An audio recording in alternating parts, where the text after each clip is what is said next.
তামিলনাড়ুর অনুষ্ঠান বাড়ির খাওয়া দাওয়া ঠিক কেমন হয় চলো তোমাদের সাথে সেটাই শেয়ার করি। এখানে এই যে আমরা সবাই বেরিয়ে পড়েছি অনুষ্ঠান বাড়ি যাওয়ার উদ্দেশ্যে। হ্যালো বন্ধুরা, আমি সুদীপা তামিলনাড়ু থেকে।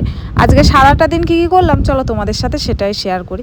তামিলনাড়ুতে এই আগস্ট মাসের দিকে আড়ি পূজা বলে একটা পূজা হয় তামিলদের, আর সেই পূজার অনুষ্ঠানেই তোমাদের দাদাভাইদের কোম্পানিতে নিমন্ত্রণ ছিল আমাদের সবার।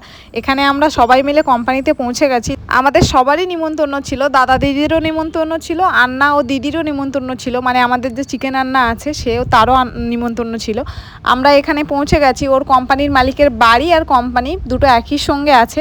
তারপরে আমরা কোম্পানিতে ঢুকে কিছুক্ষণ পরে বসলাম খেতে। আর দক্ষিণ ভারতের এই জিনিসটা আমার ভীষণ টানে, কলাপাতায় খেতে দেওয়া। আর আমার জীবনে একটা আলাদা অনুভূতি বা প্রথম অভিজ্ঞতাই বলতে পারো, কারণ আমি জীবনে প্রথমবারই কোনো দক্ষিণ ভারতীয় অনুষ্ঠানে গিয়ে যোগদান করছি। প্রথম পাতেই ওরা মিষ্টি দিয়ে শুরু করে, তারপরে একে একে সমস্ত তরকারিগুলো দিয়ে যায়।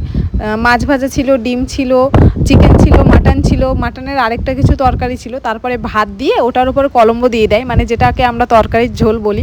আমার জীবনে প্রথম এরকম অভিজ্ঞতা দক্ষিণ ভারতীয় কিছু খাওয়ার। দক্ষিণ ভারতীয় খাবার বলতে ইডলি, ধোসা, সাম্বার এগুলোই খেয়েছি, কিন্তু এরকম অনুষ্ঠান বাড়ির খাওয়ার প্রথম অভিজ্ঞতা আমার এটা। আমার তো ভীষণ ভালো লেগেছে। আজকের মতো চলি তবে, টাটা।